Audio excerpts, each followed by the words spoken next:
Retour chez nous avec d'importants chantiers qui ont déjà débuté à la côte. Des travaux pour protéger les digues en cas d'importantes tempêtes. Un phénomène attendu avec la hausse du niveau des océans. Le maire américain de la Nouvelle-Orléans est venu à Ostende aujourd'hui pour témoigner de ce qu'il a connu lors du passage du cyclone Katrina. Sur place, Olivier Pierre et Recep Ametaj.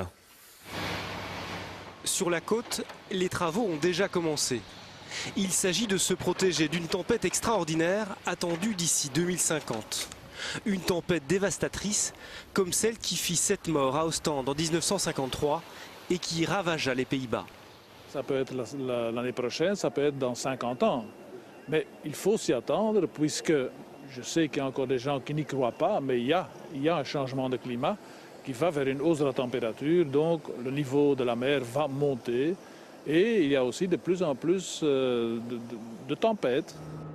En survolant la côte ce matin en hélicoptère, l'ancien maire de la Nouvelle-Orléans découvre le littoral belge. Le phénomène de tempête extraordinaire, Ray Nagin connaît. Sa ville a été détruite à 80% par le cyclone Katrina en 2005 et 1800 personnes en sont mortes. Face à la menace, son conseil est sans détour.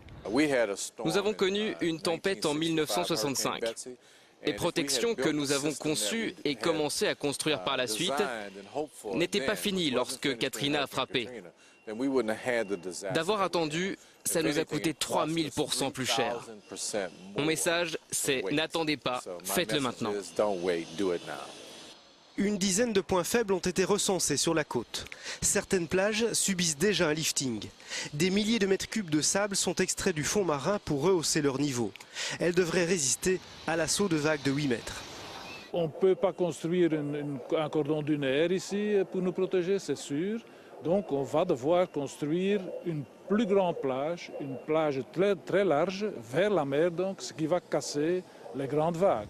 Une fois abouti, le projet devrait coûter 150 millions d'euros. Il devrait permettre aux habitants et aux touristes de la côte d'être protégés de tempêtes comme Xynthia l'an passé, qui vont se répéter à l'avenir.